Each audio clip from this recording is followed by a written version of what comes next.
Te avem Bartale Savore. Bonjour, je suis Slavka. Aujourd'hui, nous nous retrouvons pour une nouvelle vidéo, toujours sur la médiation scolaire.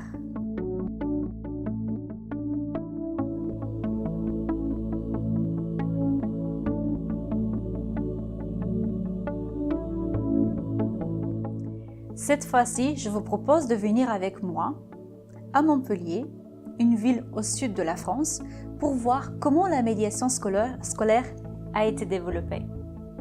Le dispositif a été mis en place pour la première fois par une institution éducative, notamment l'Éducation nationale, le CASNAF, en collaboration avec JIP Forma-Vie et le soutien des fonds sociaux européens.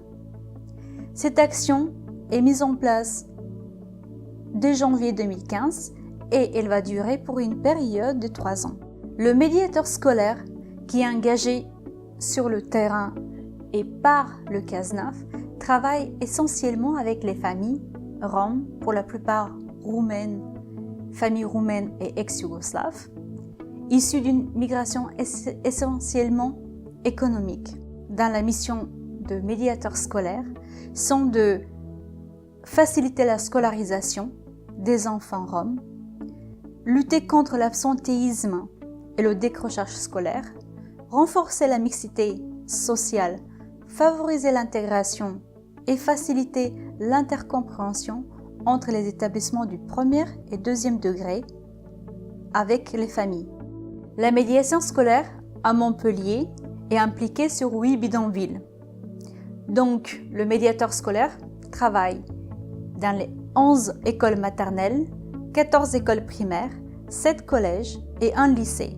Dans ces missions, le médiateur scolaire distingue clairement et précisément le nombre des enfants. Il distingue clairement et précisément le nombre d'enfants inscrits, scolarisés, déscolarisés et les enfants en attente. Ces missions incluent le travail suivant: les visites des terrains, des rencontres avec les familles, des rencontres avec les familles et les enseignants, des réunions organisées avec les enseignants et les enfants. Il accompagne aussi les enfants dans les sorties scolaires. Il participe dans les ateliers parentalité et les ateliers socioculturels, puisque justement ce projet aussi, il a prévu des ateliers destinés aux parents pour qu'ils puissent apprendre le français. Il collabore également avec les partenaires institutionnels et associatifs. Et puis, à la fin, le médiateur qui travaille à Montpellier, il a mis en place un partenariat institutionnel avec des bénévoles qui travaillent avec le CASNAF sur les terrains auprès des familles. Les conditions de vie mettent en évidence des obstacles qui empêchent le bon déroulement de la scolarisation des enfants roms. L'instabilité de lieu, le bidonville en l'occurrence, menacé par les évacuations forcées en permanence, perturbe le plus souvent l'instruction de l'enfant et l'expose à tous les dangers de la rue ou encore d'exclusion du système scolaire.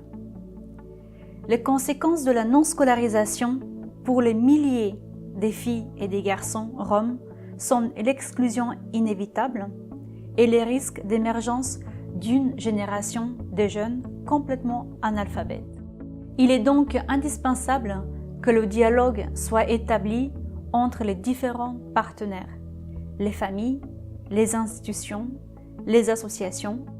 La médiation permet d'identifier les problèmes, les besoins de la famille. Elle permet de connaître mieux la réalité. Elle permet de connaître mieux la réalité de la situation des familles et les problèmes liés à la scolarisation des enfants roms. La médiation permet de faciliter l'accès à l'école des enfants en situation les plus vulnérables.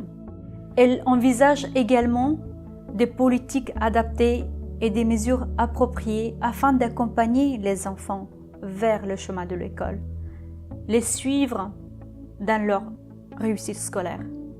La médiation est au cœur du relationnel et établit une stabilité de lien entre la famille, l'institution, les partenaires associatifs qui sont engagés pour la scolarisation des enfants roms et collaborent avec elles. Voilà, c'est la dernière vidéo de cette première série.